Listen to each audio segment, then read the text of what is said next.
instead of asking customers, do you have a home-based business? Instead, we say to phrase this as, do you have a hobby that earns income? Because exactly like you were saying, a lot of people who have home-based businesses won't see why they need insurance coverage. So a lot of times if you ask them, do you have a hobby that earns income? If they do, that's a business. You may not think you have a home-based business that needs insurance coverage, but if you're making money, you have a business and you need proper coverage in place.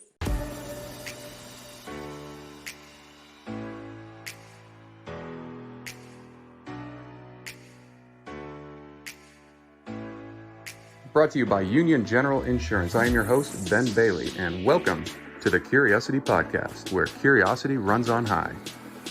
Thank you to our guests ahead of time and to you as our listeners, because with both, we can feed our curiosity together. In this podcast, we invite experts along various walks of life to explore topics that we as outsiders just don't understand. Now, insurance will be a part of our conversations, just like it's part of almost everything we do in our lives.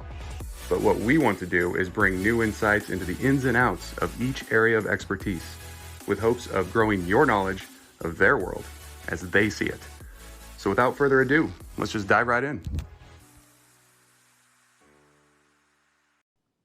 All right, my guest today is a travel underwriter for one of the most exciting small business insurance companies that I've had the pleasure of working with, United States Liability Insurance, USLI, part of the Berkshire Hathaway family of businesses.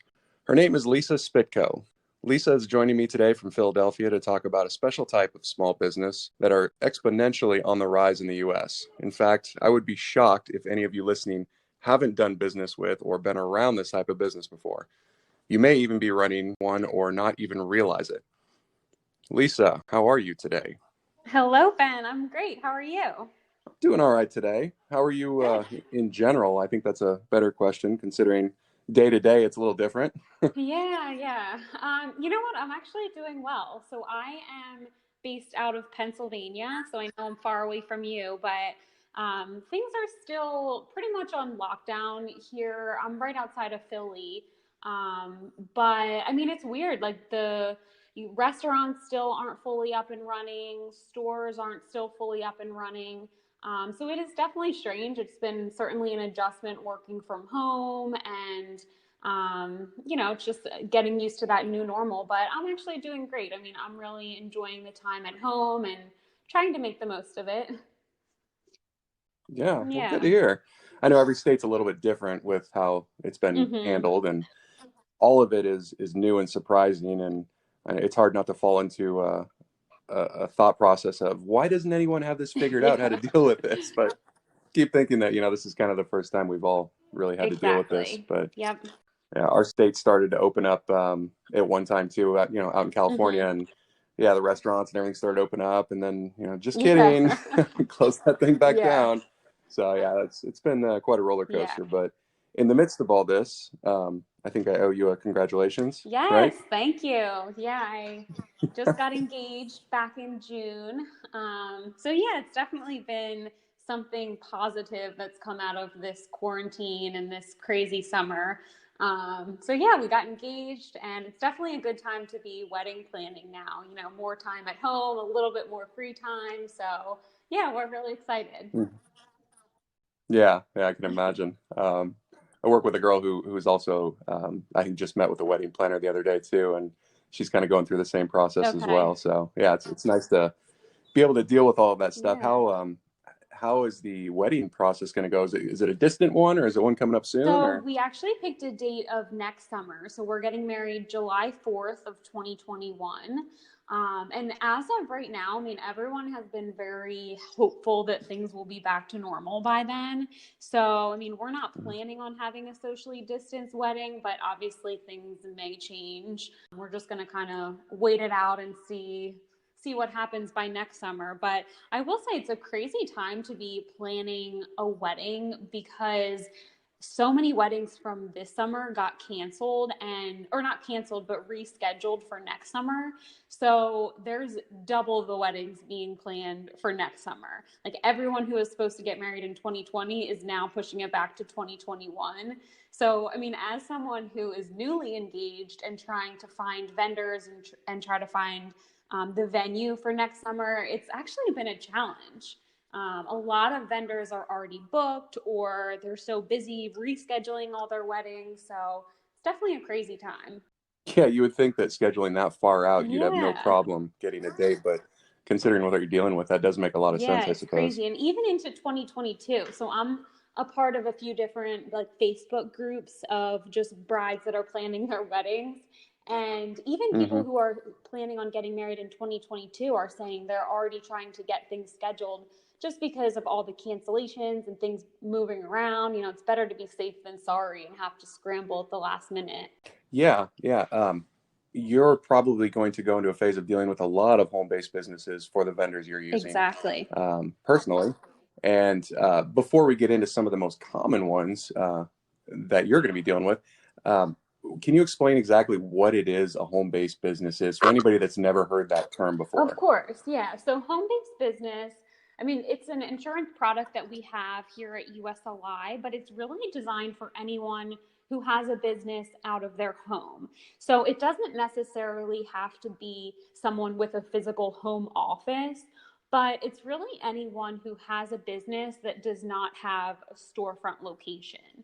So it could be someone who's selling products out of their home, but it also is anyone who sells products at craft fairs, trade shows, anyone who works at different venues throughout the year. So, I mean, a typical example would be a photographer or a DJ. If you think about someone like a photographer, typically they don't have a storefront location, but they're going out and working their business by going to different venues and different events throughout the year. That's exactly the type of person we look for under this home-based business product. So yeah, it's anyone who has a business based out of their home. But traditionally, these people are running it out of their home, in your experience, right? Exactly, yeah. And if you think of someone like a direct sales consultant, so that's something that we talk about and see all the time is there are thousands of different direct seller companies. So, I mean, typical ones would be Avon, Mary Kay, Tupperware, Rodan and Fields. Anyone who is a direct sales consultant would also be considered to have a home-based business. So they're not necessarily always selling from their physical home. Sometimes they're going out and working at friends' houses and selling their product via like a pop-up party. Sometimes they're selling their products online. But as long as they don't have a permanent office or storefront location, then they're absolutely eligible for the coverage. Okay, that makes sense. So pyramid schemes need insurance too, right? Exactly, they do. Yeah. Yeah, a lot of those direct sales consultants you could call pyramid schemes. I think that's like frowned upon in that business. I don't think a lot of people like to say that they have pyramid schemes. But yeah, absolutely. I mean, any of those people who are direct sales consultants or even if they do have people who work under them, they're still absolutely eligible and they definitely do need insurance coverage. Um, I think Yeah. a lot of the rebuttals we get for the pyramid schemes and direct sales consultants is that they're not like making the inventory themselves or they're not keeping a lot of inventory at their house at one time. However, there's still a lot that can go wrong with your business. I mean, we can get into the coverages that are included in the home-based business product, but even if you are a direct sales consultant, there is a lot that can go wrong in your business. I mean, even something as Mhm. simple as just a slip and fall. You know, someone were to come over to your house to pick up a product that they purchased from you. If they slip and fall in your driveway, there's not going to be homeowners coverage or coverage under your homeowner's policy if they're at your house for the purpose of picking up your products and for the purpose of your business. So even liability coverage, I mean, there's so many different coverages that even if you are just a direct sales consultant, it's still definitely important to have the proper insurance coverage in place. Absolutely. I think that's probably one of the biggest misconceptions. Maybe you'll agree that people think that they're renting it out of their home. Mm-hmm. They have homeowners insurance.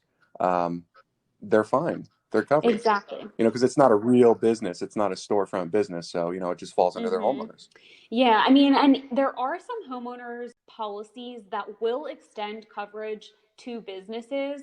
However, if your coverage is extended from your homeowner's policy, it's only going to give you coverage when you're physically at your primary residence. The home based business insurance product that we offer at USLI is designed to follow you whenever you're working the course of your business. So, for someone like a photographer or a direct sales consultant, most of the time they're not physically in their primary residence when they're working their business. It's going to be, if they're selling at a friend's house, if they're working at a craft fair, our policy will follow them whenever they are working the course of their business. So it really just is a coverage that is more tailored to people with home-based businesses, and really the coverages that they would need. When do you think like a business will cross that threshold of, hey, this is just a home-based business to this needs a bigger, more robust policy, like a real commercial package type policy that you might think of at a storefront? Does that ever happen, or do they have to get a storefront to really cross that threshold? No, I mean, there certainly is, I think, a threshold there. But with that being said, I think it's also kind of a common misconception that a home based business, isn't designed for people who have those larger businesses. If you think of a typical commercial BOP policy, the premium is going to be $5,000, $6,000, $7,000 because it's going to take into account foot traffic and it's more of that storefront location. The home-based business policy that we created is still designed to cover those same types of businesses. It's just going to be not taking into account the foot traffic. It's more of the coverages that they would need. Well, yeah, it's just when do they cross the threshold of a smaller home-based business maybe to like requiring a bigger commercial Yeah, policy? okay. Like what are the factors that come into play that could cause that shift, or does that shift not even happen? Right. So, I mean, there is a shift. So, under the home based business policy, we do allow for anyone who has annual receipts up to $500,000. So, even if they do have a home based business where they become a little bit more successful, even if it is their full time career, as long as they make $500,000, so 500,000 or less, they will still qualify for this home-based business product. If they make more than 500,000, that's where we would need to go to a typical commercial BOP that takes into account a little bit more of the larger exposures. But under the home-based business, we can still have that 500,000 threshold, and we also do allow for up to 100,000 of business personal property coverage. So as long as they have under $100,000 of inventory, they still qualify for this home-based business product. So, I mean, we can still consider those larger types of home-based businesses. Really, the only time, aside from if they cross that dollar amount threshold, would be if they have a storefront location. But as long as they have less than 100,000 in inventory and they make less than 500,000 a year, they will qualify for this home-based business product. And I will say our home-based business product's annual average premium is only $300. So even if they are making, up to $500,000, they still qualify for this home-based business product that has such low annual premiums of potentially around $300 a year. Yeah, which I mean, for people to be interested in entertaining like buying an insurance policy for something that they probably don't think they need it Mm-hmm. on, uh, you know, introducing that market has got to be, you have to entice them with something that's low in premium, I would imagine. Exactly. Yeah. Um, And but then it's low in exposure as yeah, well, as far as like you said, the foot traffic really isn't there. exactly. And to insurance agents, a lot of times we will recommend instead of asking customers, do you have a home-based business? Instead, we say to phrase this as, do you have a hobby that earns income? Because exactly like you were saying, a lot Hmm. of people who have home-based businesses won't see why they need insurance coverage. So a lot of times, if you ask them, do you have a hobby that earns income? If they do, that's a business. You may not think you have a home-based business that needs insurance coverage, but if you're making money, you have a business and you need proper coverage in place. Yeah, I like that. That's a good way to put that because who knows how they would respond to home-based business. That's kind of asking them something about their taxes or Right. something. They're probably going to kind of clam up a little Yeah, bit. exactly. Um, over the last, I mean, it's been an interesting last 6 months, 5 or 6 months, with our current changing climate to the business world. Everybody's been affected. Mhm. Small businesses, large businesses, everything in between. What have you noticed as far as like the submission flow, what you've been quoting and binding? Mhm. What have you noticed is like some of the biggest changes over the past, 5 or Yeah, 6 months? I will say there has been a large increase in the volume of this business. I mean, it's always been a profitable product and a product that we write a lot of business for. But over the past few months, there are just so many more people starting businesses out of their home. There was a lot of layoffs that happened. A lot of people, even if they are still working their normal job, they're stuck in their home and trying to think of ways to earn a little bit of extra income. So we've just been seeing a lot more of these businesses being started. However, I will say there has been a shift in the type of businesses that we see. So historically, our top classes for the home-based business product have been photographers, DJs, and car detailers. Over the past few months, oh, and wedding planners is another one that we write. Over the past few months, obviously, there aren't any of those big events that wedding planners are involved in. There's not as many events that need photographers and DJs. So we haven't seen as many of those types of businesses being started. But what we have seen is a shift into more of the home based businesses that physically are in the home. So, as an example, if you think of a at-home personal fitness trainer, we've been seeing a ton of fitness trainers who do their training remotely or they're starting up a fitness business and it's all physically out of their home. And then also, we're seeing a ton of people who just sell products online. So, whether it is a craft item, whether they're a jewelry maker, a seller of household decor items, household goods, even sellers of cleaning supplies, we've found that there's more people who are just in their home and kind of have the mindset of, all right, I'm in my home. What can I sell out of my home? So they're starting up Etsy shops. They're starting up pages to sell on eBay. They're starting to sell products on Amazon. Really, anyone who sells products out of their home is eligible for this home-based business product. So it's definitely been a shift in the type of businesses we've seen, but there are just more home-based businesses in general. It's definitely been something that has been really relevant. Another thing that we've been seeing is the makers of face masks. That's a huge thing that we've been seeing. So, one of our eligible businesses that we've always written a lot of was anyone who has embroidery businesses. If you're someone who does embroidering, typically you have a lot of machinery to help you with your embroidery business. So it's always been a class that we've seen a lot of. We write a lot of embroidery businesses under this product.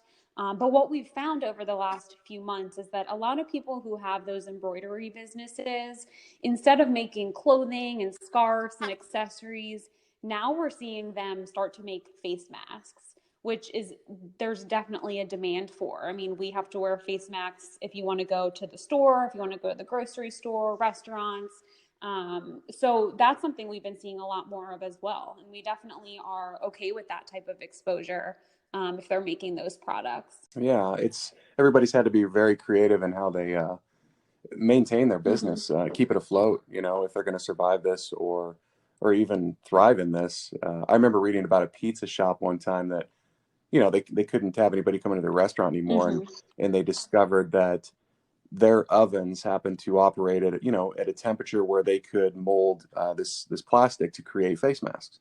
And so they completely shifted their whole business model to make these face Oh, that's masks awesome. for the industry. Yeah, and it was just like a really cool way of, way to spring into action and figure out what you can do with what you have Yeah, and survive and actually thrive in that moment. And you know what? People are going to remember that in their neighborhood about what they did definitely. and what they're doing. And who knows if they'll continue that, Hmm. but when they open back up as a pizza business, people are going to go there. Yeah, exactly. Like you have to see so many submissions, and this may not be recent. It could be something you remember from a year or two ago. But like, what are some of the strangest home-based businesses that have come across your desk or somebody you work with desk that both of that you can actually Hmm. insure, and some that are just, are you kidding me? Like, no way. Well, I've definitely had a lot of those "Are you kidding me?" moments. It's so funny what you see when you're involved in this home-based business product. I mean, we have 140 different classes total that we write under this home-based business product. So, I mean, as you can imagine, the message that I always say is really any type of business we can consider. If you have a home-based business, send it in to me. I'll try to fit it under one of these 140 different classes.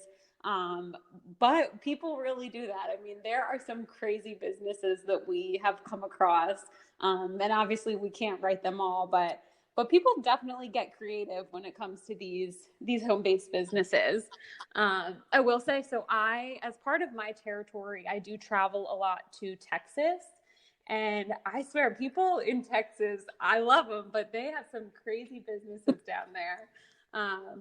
One that I remember is, so I got a submission from one of my customers in Texas saying that they have a rescue out of their home. And I'm trying to dig a little deeper. Like, what do you mean rescue? Are there animals involved? What kind of animal? Give me more details. And so it turns out that this is based out of someone's primary residence, not even a storefront or anything. They started a rescue and they called it Predator World out of their primary home. And basically, it was an alligator rescue where they have alligators in their home and they were opening it up to their neighbors, to their community to come and pet the alligators. And they were calling it Oh, that's Predator a great World idea. Petting Zoo. And they would sell it. They would go out on the street and try to sell tickets for people to come into their home to pet their alligators. Oh my Don't think gosh, we're going to do that's that. that's But I amazing. mean, can you imagine? So obviously we declined that one, and our customer really did not understand why that was something that we had to decline. So it definitely gave me a giggle, but yeah, I mean, there's so many things like that people just start up out of their home, and it's like, well, I don't think we can insure that. Oh yeah, that reminds me of that Netflix thing of Tiger Oh King. Did yeah, you watch that? yes, Oh, what a train wreck. yeah, yeah. What all the cool Oh, it's cats an and interesting kittens? world. Yeah, yeah, yeah, all that Yeah, stuff. yeah, it's It's crazy. wild. But also, we got a lot of submissions because we're okay with anyone who sells their products online. So we'll get a lot of submissions for people who are selling guns online, people who are selling knives online. Obviously, that type of exposure isn't something that we are comfortable insuring. It has to be a product that kind of fits within one of our eligible classes. But yeah, Hmm. I mean, we see crazy stuff like that all the time. Militia's got to raise money somehow, Yeah, right? right. Another thing down in Texas that's a big thing is I think they call it hog hunting. Have you ever heard of this where you go up in a little airplane and like shoot hogs from up above in an airplane? I have heard somebody talk about that Yeah, before. we Yeah, see that all the time. People are always sending in submissions for that, which I don't really. isn't it a helicopter or something? Yeah, mm-hmm. Yeah, Yeah, it's crazy. oh, We won't do anything like that. that seems Yeah. safe. I don't see what the exposure is really. Yeah. Just strap you in. Yeah. So, I mean, Oh my anything gosh. that involves guns or alligator rescues, we're going to be out on. Good to Yeah. know. Do people like that even go to get insurance? Honestly, I don't know. I have no idea. It's got to be like a Lloyd's of London Right. type program or Yeah, it something, I has to imagine. be. So there's some good reason why you don't want to insure some of those things because of what could happen. Um, as we call it in the insurance industry, claims, or, a loss or an accident in the real world is probably what they would refer to it as. What are some of the like common losses that you see that are covered by the insurance that, people can really relate to? And then adversely, like what are some of the things that happen that are maybe they would think would be covered on their policy but aren't, or just some really obscure losses that happen that aren't covered? Sure. Yeah. So I will say the home-based business product is one of the products for those in the insurance industry. It is a product that has a really good loss ratio. We don't have a ton of crazy claims on these types of businesses, but I will say the most common type of claim that we see is slip and fall, like the general liability claims. I think I mentioned this example earlier, but really anyone with a home-based business, even if you don't regularly have foot traffic, if someone comes into your home to pick up your product or pick up, whatever it is that you are selling, if they slip and fall on your property, it's going to be a general liability claim that we would provide coverage for. We see a ton of those types of claims and things that you wouldn't even think of that would cause a slip and fall hazard. We see a lot under this product. So, as an example, for those who sell at craft fairs or trade shows, if you're someone who sets up a booth at a craft fair or trade show, we have a ton of claims specific to slip and fall at those types of events. So, if you have like a laptop cord set up at your booth, someone comes and slips and falls over your laptop cord, and then since it was your laptop cord, it's a claim on your policy. Another liability claim that we got was someone at a craft fair set up a booth. They were a jewelry maker and they had their table out with their jewelry products and they had a tent over top of their stand. Well, it was an outdoor venue, so a gust of wind came and blew their tent onto the vendor next door to them and damaged that person's inventory. And that was a claim that we paid out for because they were liable for the products that got damaged when their tent blew over. So things like that, really anyone who's selling at a craft fair really does need this insurance coverage. It's something that you may think like, oh, I'm just selling jewelry, but we see a ton of claims like that where it's slip and fall or something happens with your booth and you're held liable for it. So definitely we have a lot of claims like that. We also have probably the second most common thing would be theft claims. We do provide coverage for like inventory or business personal property, really any property that they would use for their business. And we have had a lot of theft claims. So whether it's theft of the business personal property in the home, or even we've had some claims where, someone's going to an event, like they're going to a craft fair or trade show, and they have a travel trailer with their inventory. If there's theft of anything in that travel trailer or even the whole trailer themselves, that's something we would provide coverage for. I know one of the recent claims that I reviewed was exactly that situation. So someone was attending an event, they had a trailer with their inventory in it. And this sounds a little strange, but the person was in their car taking a nap. I guess it was like, part of the event. Maybe they got sleepy. They were in their car taking a nap. The trailer was attached to their car. And while they were in the car sleeping, someone unhooked the trailer and stole the trailer with all of their contents in it. So obviously that's like it's something that you would never do. Hey, if they were selling pillows or like, sound deadening headphones or something, that would be a great marketing I scheme. know, right? And serving alcohol, which if you've ever been to these events, there's always alcohol being served. I've been to a few and there's always some type of wine or You got to loosen people up to be able to buy the product. Oh yeah. How else are you going to sell all those spatulas and Exactly. strange shaped tools? Exactly. So it was that exact situation. Wine was being served, or some type of alcohol was being served. And there was a situation where someone left the party and got in a pretty bad accident on the way home. And that was something that our insured was sued for host liquor liability. It was their party that they were hosting. There was alcohol being served, and this accident happened as a result. So that's certainly something that, if you're someone who is a direct sales consultant, I'm sure you never thought about that being something you could be liable for if there's alcohol being served just at a friend's house. But that is one of the claims that we've had, and definitely something to think about. Yeah, it certainly is. The liquor liability aspect is something that's, I would say, commonly overlooked by most people on what your liability actually is if something were to happen. Exactly. But that's a whole other conversation. Right. You had mentioned this before, that home-based business was a product that you have at USLI. Is this a product that is at other insurance companies too, or is this unique to USLI? Do you know?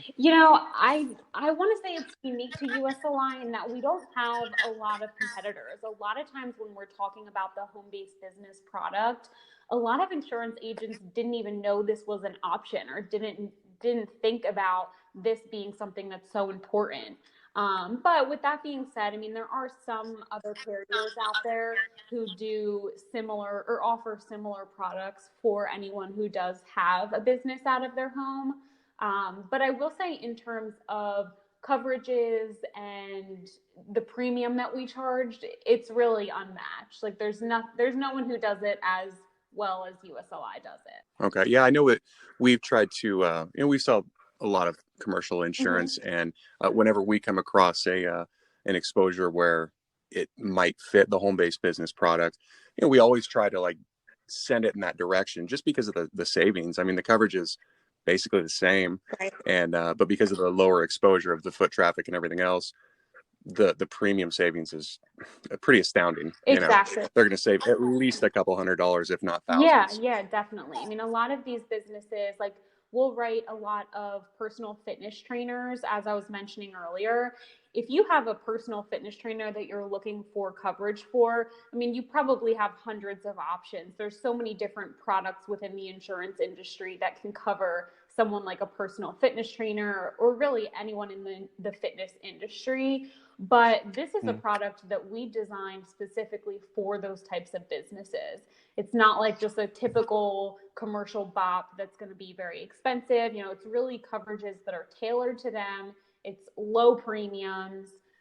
So it's definitely the best option, at least in my opinion. Yeah. Maybe I'm biased. You might be a little biased. I don't know.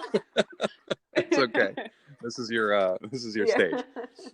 So for do you offer the products completed operations as well? We do, yeah. So I will say it's not on every single class. Like I mentioned earlier, we have about 140 different classes. There's about 130 of those that we include the products and completed operations on.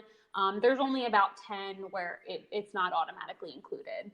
What about fitness instructors? Do you ever have anybody come back and put in a claim for not the results that they were looking for because they just really like ice cream or something? We do give products and completed operations coverage under the fitness trainers class, but I've never seen a claim like that. Knock on wood. I wonder how that would play out. There's a accountability exclusion, I think. Especially during quarantine, everyone's having less time at the gym, more time sitting at home eating ice cream.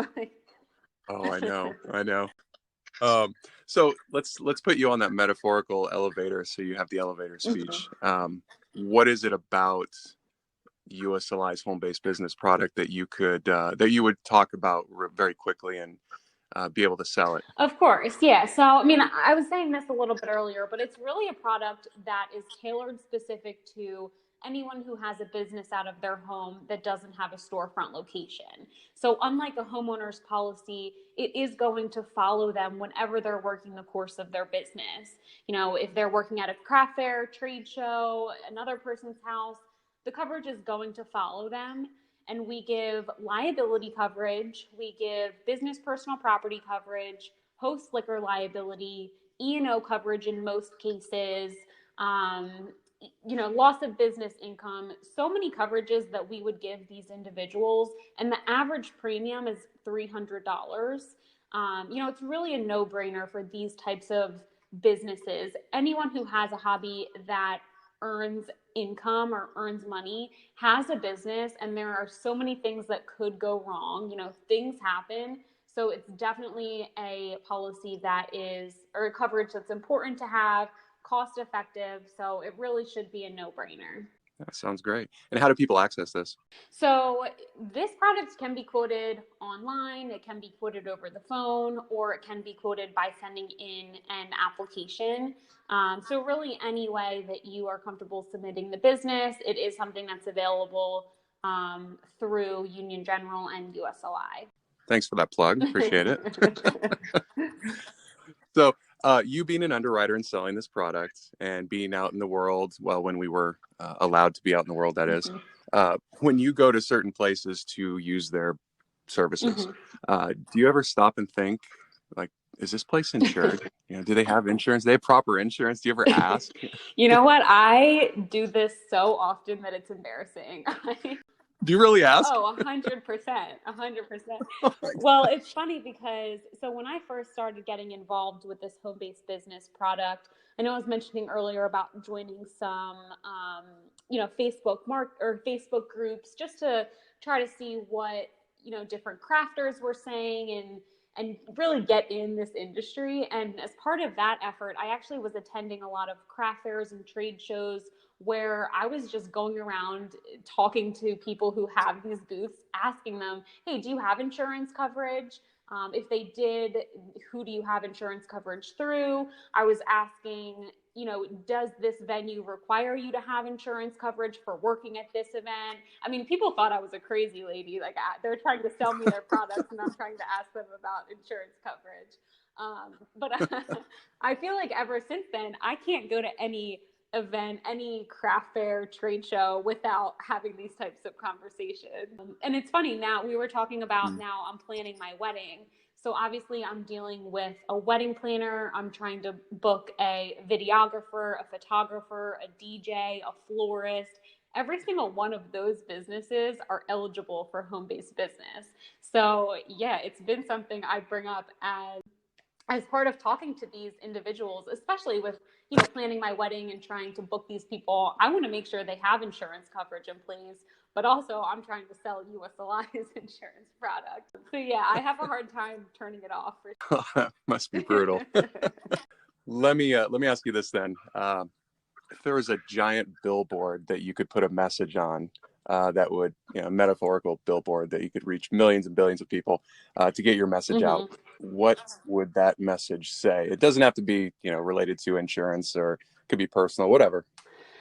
Oh, that's a good one. I think for insurance in general, it would be something simple like, things happen, be prepared.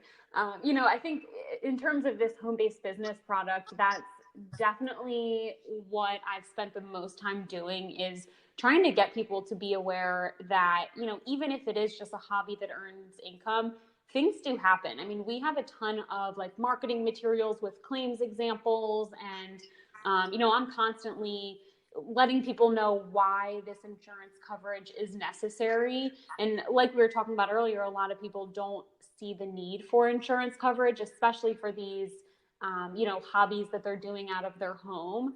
So I think that's really the message, is that things happen. It's better to have peace of mind than, your business that you make $10,000 a year than turning into a lawsuit where you're being sued for $1 million. So I think to sum it up in one little phrase, it would be, things happen, be prepared. And maybe that does apply to my personal life as well. I don't know. I'm sure you're pretty prepared. You sound like you're a prepared person. Yeah, I don't know. Would you stop and look at that billboard? Things happen. Well, I think if you drive by it enough, you're going to see it, and it'll get planted in there somewhere, and you're like, oh, I think I need to be prepared. We would have to get a catchy picture to go along with it, something eye-popping.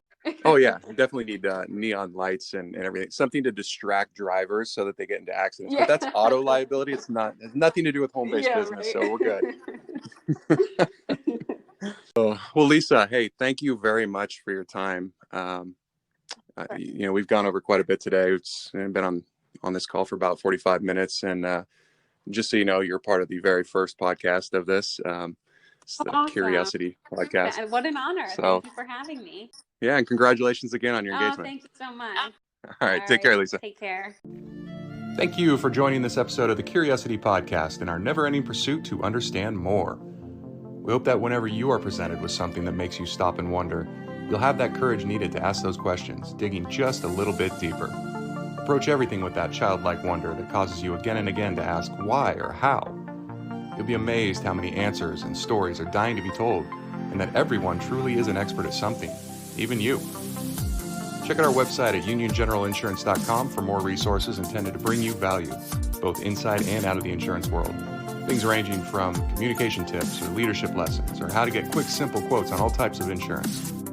Until next time, stay curious, my friends, and never stop learning, because everyone can be your teacher if you're looking for it.